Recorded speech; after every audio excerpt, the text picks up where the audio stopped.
Hey guys, my name's Alana. Welcome back to my YouTube channel, Mental Health with Alana. If you're new here, please click the red subscribe button, give this video a thumbs up, and also press the bell notification so you know every time I post a video. If you want to check out my Instagram, I'll put it up here on the screen. I'd love for you to go follow. I post regular updates on my mental health and on chronic illness. So if you want to go look at that, then there it is. For today's video, I'm going to be talking about self-harm. Now, that's just a trigger warning at the beginning of the video, but I wanted to come on here and say I am 4.5 months clean from self-harm, and this is a major achievement for me. I often don't make it this far. I've been doing really well with it and managing urges, and I got rid of all my tools and I haven't bought any since then. I haven't self-harmed in any way, and I've been doing really well. And I was going to go through some of the things that's been helping me, in case you're struggling with self-harm and you want some ways to cope. Now, the ways that I struggle with self-harm is by cutting, hitting, and banging my head. Those are the three main ways that I self-harm. Oh, and scratching. So you might self-harm in a different way, but I feel like whatever I say will probably be,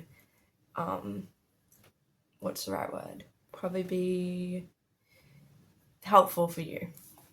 So, the first thing that I've been doing, and it might sound a bit like, oh my gosh, everyone says this, but it has just helped me. I'm only going to say the things that have helped me. So, the first thing is that when I get a really bad self-harm urge, if I'm at home, I have a hot bath, and I don't know why. Maybe it's because your body temperature is changing and there's like nice smells and things like that, and it's like relaxing, but for some reason that helps my mental health and specifically my self-harm urges so much. Like, it just, I put my music on or a podcast and I just like lay in the bath and it's just so relaxing, and I just find it like so much better, and like I get out and I just feel really clear-headed. And I like this one over the tip skill, which is a DBT skill where you use freezing cold water. I've tried that one. I find it doesn't really work. But yeah. The other thing that's helped me is that when I've had a bad urge, or sometimes I get really severe graphic nightmares about self-harm, and I think this has just come because I've kind of traumatized myself in the past from doing it, and I think my brain is trying to like sort out trauma that's come about from it. But when I do get really bad like graphic dreams where it's felt like I've self-harmed, or I've got the really bad urge after waking up, again I'll put like music on, and putting the music on will just like help me focus on something else. So instead of just sitting there scrolling on Instagram thinking about it, or you know, doing something that's kind of mindless, I like to listen to music that's like my favorite artist, so I can just really listen to the words and things like that, and it kind of calms me.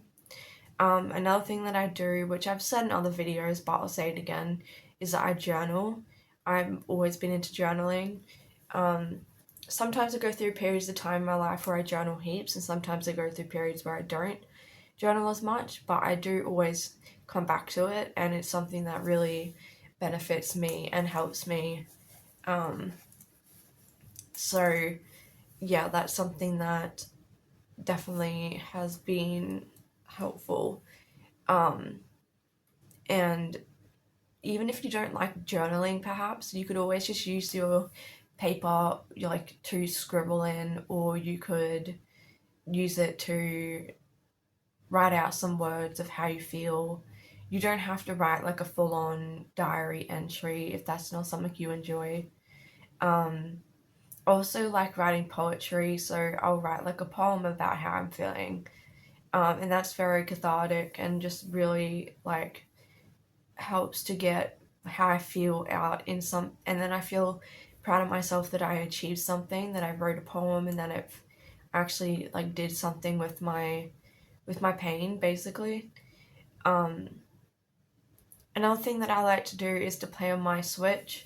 So if I need distraction and I know that it's going to take a long time, like sometimes I get an urge and it's like I just feel like this is not going to go away very easily, I'll play on my Switch. I've got it here, but I'll play on this because it helps me, because I can play for a game for like 2 hours and it like takes my total concentration kind of thing.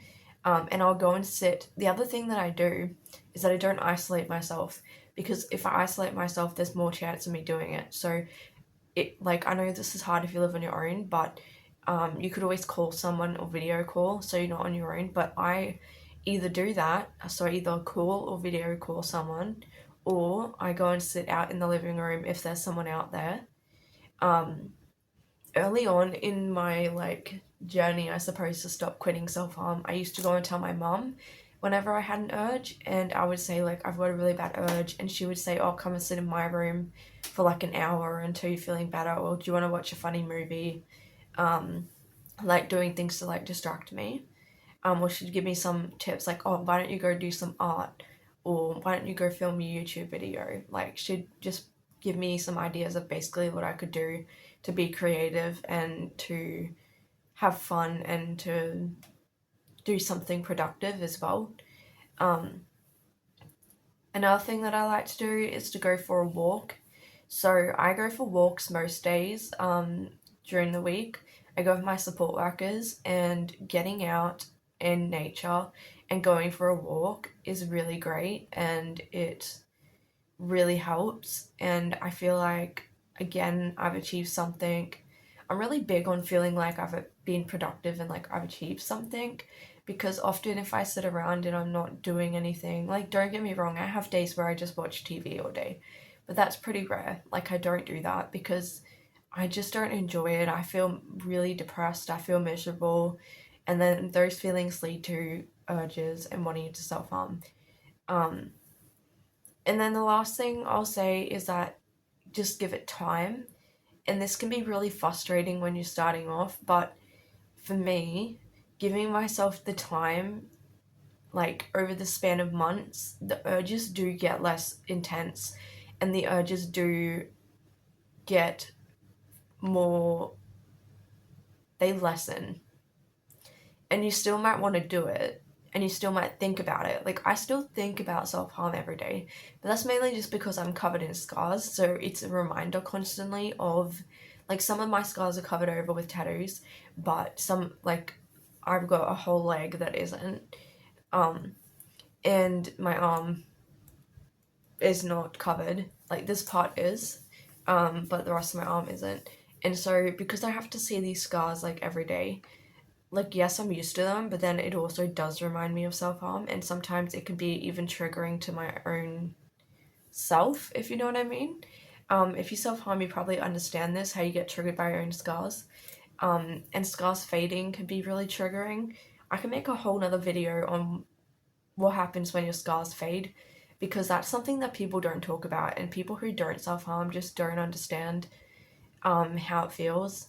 But yeah, just give it time, because I found over time, like even these past 4.5 months, it started off where it was like really, really hard, and it was like I just had to get through every day.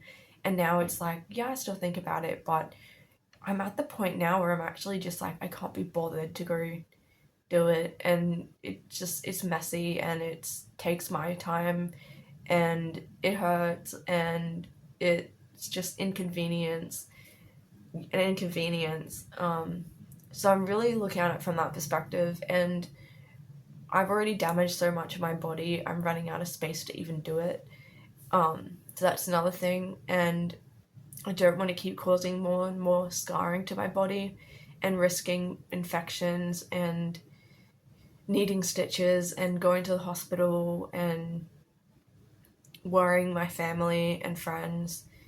And I'm not saying I'll never do it again, because I've had a long history with it. I started cutting when I was 13, but I started self-harming when I was a kid.